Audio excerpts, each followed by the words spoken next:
Alright guys, so in our first program here called below and above average, we're going to write a program that generates and fills a list of 30 random numbers which are grades from 20% to 100%, and then we're going to calculate the average. And then we're going to create two more lists, and the marks that are above the average are going to go into one list, and then the ones below the average are going to go into another list. So you end up with an output that looks something like this. It's going to print the average, and then it's going to say how many marks are above the average and list them here, and then how many are below the average and list them here. Okay, now because these are random numbers, we're going to get probably different numbers than what you see here. We could also maybe as a bonus sort these marks if we wanted to from low to high, so we can sort of see them in a bit more of an organized manner if we don't really care about the order that the marks are in. Alright, so let's start in our shell, I guess, and then we'll basically start a new file. Okay, so I'll just move this down here. So in this first program, guys, we're going to create the mark list program, and I've already gone ahead and saved it ahead of time just so I don't forget later, so I've called it marklist.py. Alright, now remember the program's going to be adding 30 random marks to a list, right? So we're going to need a random number generator, so import random as R, and let's start dealing with our list. So we're going to definitely need a list for marks, so I'm going to have a list, and we can just say marks equals 2 square brackets, and that's going to create an empty list. Alright, now in addition to this list we need two more lists, one for above average and one for below average. So the next thing I'll do is just add those to my lists here. Alright, so now I've got my three lists. Marks will contain all 30 marks, and then some of those will go above average, some will go below. Alright, but the first place we got to go now is to the marks list. And we have to go through, I guess, 29 locations, or sorry, 30, going from 0 to 29. And we have to fill each location with a random number between 20 and 100. Alright, so the best way to do that, of course, is to use a for loop. Alright, I'm also going to need a variable called average, which while I'm generating the numbers, I will basically add each one into this average so that I can calculate the average once we've filled the list up. Alright, so there's my for loop going from 0 to 30, because I'm going to have 30 marks. Alright, so how do I generate a mark? Well, I can just append it to the marks list. So I can just say marks.append a random integer from 20 to 100. Now I realize this code's coming up a lot faster than you can type it, and I've already typed it. I'm just sort of bringing it back into my program, so obviously I'm going a little fast here. So please pause the video as we go through and take some time to write this stuff out. My job here is just to kind of explain it to you as we go along.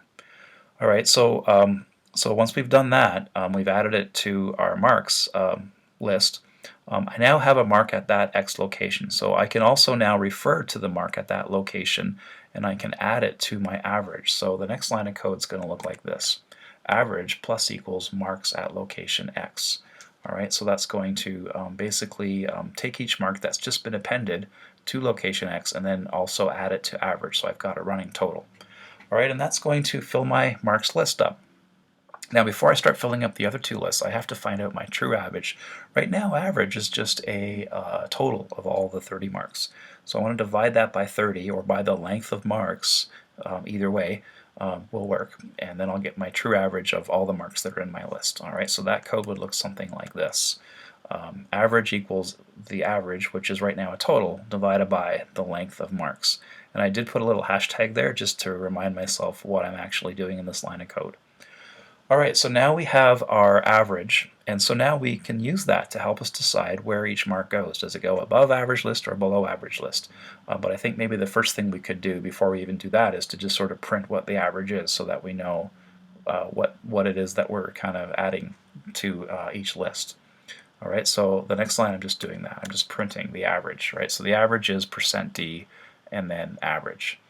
Alright, so now we can go through the marks again, and this time we can decide which they go into, above or below. So for this one, guys, I'm going to use the other kind of for loop where I'm going to say, like, let m equal each mark in the list, and if m is below the average, we're going to add it to below average, else we're going to add it to above. Alright, so this is what that starts out like for m in marks, right? So this is a different way to travel through the list, where we're using variable m to represent each mark along the way. So then I can ask m, I can say, hey m, are you greater than or equal to average? So if M is greater than or equal to average, then that mark needs to go into the above average list. So we're going to append it just like we did with the original marks list, just like this. Okay, so above average dot append M. All right, and if it's not, then we can just go to else and below average dot append M, like that. And that's essentially the whole program, guys. All we have to do now is we have to print the list of above average and below average, right? So we'll start with a simple little print statement that says, you know, how many we have of each. Now I think before we even do that, maybe it would be a good idea to sort them. Okay, so I did very quickly cover sorting, but not to a great extent with the list note. But it is really easy to sort, so why don't I do that first? So once I've decided which list everything goes in, I've now got two complete lists of above and below average. Then I can just simply go like this: above average dot sort and below average dot sort. So that's going to just sort each list from low to high. So when we go to print it, it looks a little bit easier to read, I guess. All right, so now we're ready to do the printing. Okay, so I'll start with just some kind of a sentence that says there are %D marks over %D. All right, so the first placeholder is for the length of above average, right? So the len is the length, which is how many numbers are in the above average list. So I can put that right in the sentence and say there are, 18 marks over %D, which is the average, again, the placeholder for average. All right, so now I can use a for loop to basically print out all of those marks. All right, so that for loop would start like this, and again I can use like the for in technique, and I can use a variable called AA in above average. Now I don't want these to be printed out on separate lines, I want them all on the same line, right? So I can do something like this. Print AA, which is each mark in above average, and then if I follow it up with end equals, a quote, comma, space, quote, that'll just keep everything in the same line separated by a comma, so it looks a little bit nicer to read all on the same line. All right, and then we're basically going to copy and paste those last 3 lines of code and repeat them for below average. But maybe we'll print a couple of blank lines first, just to give a bit of separation between the two lists.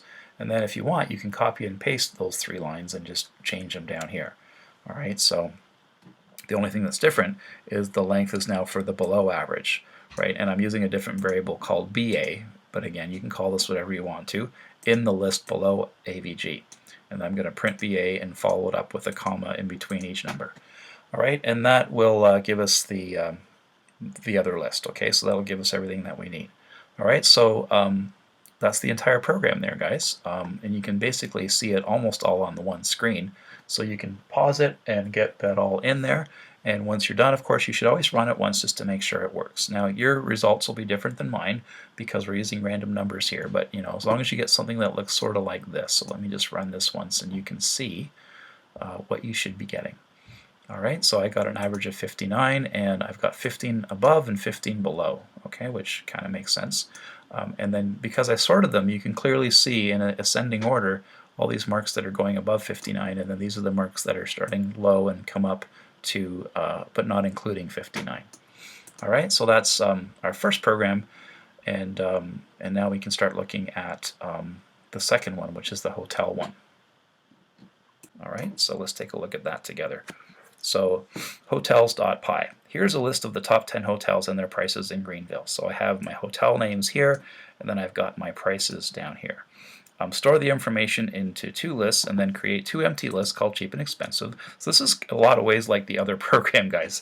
I realize that now as I'm going through it. But basically, we're going to have 2 lists, and they're going to be preloaded with the hotel names and the prices. So we'll do that together, and then we're just going to basically create 2 more lists. So there'll be 4 lists altogether, right? So there's a list of hotels, a separate list of prices.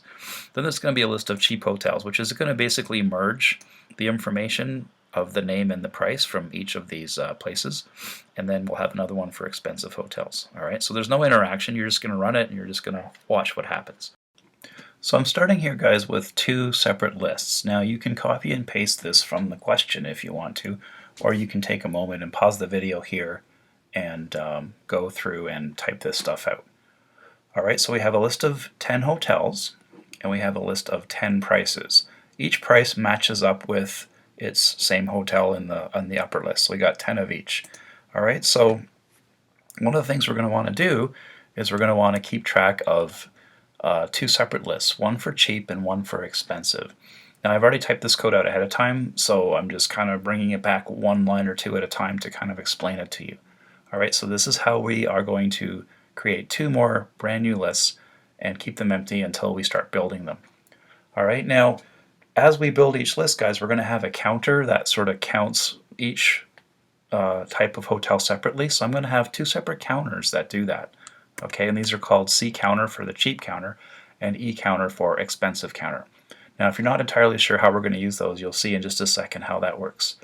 Alright, so next we're going to travel through both lists at the same time. So I could use the for in zip method, or I can use a traditional for loop. So I decided in this one, because we did the for in the last example, that we're going to use the traditional for x in range loop this time. Alright, so we're going to travel through both lists at the same time. So we're going to go for x in range 0 to len prices. We could have also used len hotels here if we wanted to, because they're both set to 10. Or I could also just put the number 10 there if I want to. Alright, so as we travel through, it's the price that we're looking at. So I'm going to ask about the price, and I'm going to say if prices at location X is less than 100, then we're going to add information to the cheap list. Alright, so this next line of code is a pretty big piece of code because we're going to be adding in, like if you see the way the question works here, guys, we are going to make it look like this. So this is going to be my C counter or my E counter, then the word hotel, and then the name of the hotel, and then this little pipe symbol, and then the price, and then a placeholder for the price. Alright, so if you put all that together, this is what the line of code looks like here.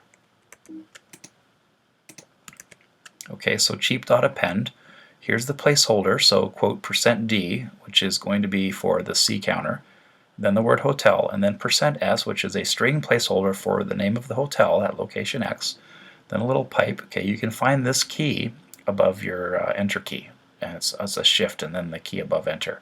It shares its home with the / key.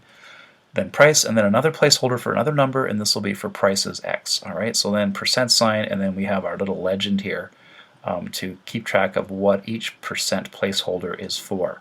Alright, so if this is the cheap hotel list that we're adding to, I've used C counter 1. Now I've got to advance C counter to the next number, so I've got to remember to do this. C counter plus equals 1. Alright, so that we're going to go to the next counter in the cheap list. Now the else of this is basically to do the exact same thing, only for the expensive list. Alright, so here's what the rest of it, and you can copy and paste this, guys. So if you copy and paste these 2 lines of code here, you're just going to change the word cheap to the word expensive and just change the variable to E counter. Still the hotel and the price at that location, but then it's E counter instead of C counter, and it's the expensive list, not the cheap list. Alright, like the C counter, we have to advance E counter by 1 as well. Alright, so then once we've done that, we're basically done the program, guys. We just have to print out the results we get now. Alright, so we can basically start with, and I realize I kind of just threw that all up there at once, but we're simply saying print, here's a list of the cheap hotels, and then we're going to print like these double underlines or these equal signs as an underline type thing. Alright, so I did go back here to the other type of for loop where we're saying let ch equal each item in the cheap list, and we're just going to print ch, okay? And then maybe we'll print a couple of blank lines just to separate the list of cheap hotels, and then we can literally copy and paste this, guys, and then just change a few things around to get the list of expensive hotels. Alright, and then we're going to say for EX and expensive, and then print EX. Alright, and that's the entire program. Alright, probably the hardest part is just taking your time to like, get all this. Now again, you can copy and paste this right from the assignment and just kind of fix it up a bit so it looks like this. Or you can just take a few seconds to type that list out. Be really careful though, guys, because you want to make sure you have exactly 10 of the hotel names and then 10 of the numbers. And the numbers aren't in quotes, the hotel names are. And make sure the comma goes in between each name of each hotel. I'm only saying all this because I made that mistake and I don't want you guys to make the same mistake I did. Alright, so this is done. Let me just run it once to show you what it should look like. Okay, so I've already run it before, so you can sort of see, but you basically get the same results every time because we're working with a fixed list of hotels and a fixed list of prices, so that never changes. Alright, so here's my list of my 4 cheap hotels, and then a little bit of a blank, and then a list of the expensive hotels. Alright, so that's the second shell program that we're going to work on with lists. And in our final assignment, guys, this week we're going to work with the magic 8 ball. So we'll see you in the next video for that.